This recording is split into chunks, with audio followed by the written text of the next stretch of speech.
falar em Daniel, o cara vem aqui. Caio, se Jesus diz que o que entra pela boca não contamina o homem, por que então que Daniel não quis comer os manjares do rei Nabucodonosor? O pobre do Daniel não conhecia Jesus como você deveria conhecer. Entendeu? O pobre do Daniel estava lidando com sombras. Ele fez o que ele pôde, o que ele tinha. Lá na terra do inimigo, no cativeiro, em Babilônia, no meio daquela orgia, da putaria, da surubagem geral da corte mais extravagante daqueles dias, com bebidas que vinham do mundo inteiro, com os pós para cheirar, com ervas diferentes e exacerbadoras dos sentidos, com todo tipo de cannabis e de sativa que você queira, do Oriente, de tudo que é lugar, com os ópios sendo utilizados, com o pessoal doidão para todo lado, com bruxarias no palácio, patrocinadas pelo palácio, os magos do mundo inteiro, das nações, reunidos ali, cada um aprendendo e praticando suas magias, suas poções, seus feitiços, suas comidas. Esse era um ambiente, não era uma idiotice aqui onde a gente vai ao McDonald's e sai. Não. Não era uma decisão sobre o que comer ou o que não comer. A decisão que Daniel estava tomando era transalimentícia.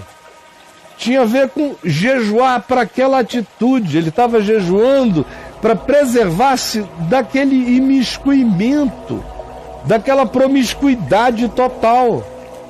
E que ganhou expressão também na comida, onde ele ficou só comendo de maneira vegetariana, bebendo água e dedicado à oração. E o que aconteceu? O cérebro dele e dos seus amigos se tornou mais dilatado do que os dos outros. A mente dele ganhou uma compleição de pensamento e de raciocínio como se não encontrou em ninguém, diminuindo as toxinas em excesso, os excessos da corte, dos quais ele não participou. A mente dele, sem aquele excesso de toxinas e de vinho e de comida e de droga e de alterador de consciência e de mulheres e de orgias e de eunucos e de um monte de coisas que só chamavam a atenção e o estímulo para a epiderme, para as expressões da sensorialidade palpável e vazia. Enquanto ele e os amigos se voltaram para a interioridade, o corpo ficou limpo do trabalho, ficou aliviado de não precisar fazer todo o trabalho de desintoxicação. A digestão dele, toda a energia concentrada no processo digestivo, sobrou inteira para os processos mentais, de discernimento, de aprendizagem, de memorização. O espírito dele estava totalmente aguçado. Mas não foi Daniel que ficou puro. Ele só foi preparado. Ele se instrumentalizou no corpo, na alma e no espírito para aprender o máximo possível de tudo, mas não tinha nada a ver com o que Jesus disse em Marcos, no capítulo 7, quando afirmou que não são as coisas que vêm do exterior as que contaminam. Ele estava falando e respondendo a uma outra perspectiva de contaminação. A contaminação acerca da qual Jesus respondia era aquela pregada pelos religiosos judeus dos dias de Jesus. Portanto, 500 anos, 600 anos depois de Daniel, 550 anos depois de Daniel. E a pergunta era uma outra. Eles estavam ensinando que quem comesse a comida ficava impuro, ficava separado de Deus, que comer uma comida aproximava de Deus, um tipo de comida, e comer um certo tipo de alimento afastava de Deus. É isso que Jesus está dizendo. Não, o que entra pela boca pode até estar estragado, pode até fazer mal ao corpo, mas não separa de Deus. Pode até atrapalhar o raciocínio, mas não separa de Deus. Uma coisa é uma coisa, outra coisa é outra coisa. Mas é preciso ter um mínimo de entendimento para fazer a diferença. Vamos lá? Ele continua, faz mais uma outra perguntinha. E por que Daniel orava em direção a Jerusalém, Caio? Era superstição? Não, era o que ele tinha.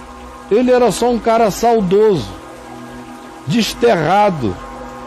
Ele foi arrancado da terra de Israel e de Jerusalém, criança, adolescente. Talvez tenha sido castrado. Meu Deus. Tudo indica que Daniel fosse um eunuco. Os membros extirpados, o membro extirpado. Olha. Então você imagina a vida desse cara. Nossa. Foi levado para lá. Família toda destroçada. Amigos, tudo.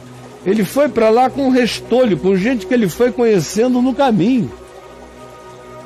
Um sobrevivente em terra estranha.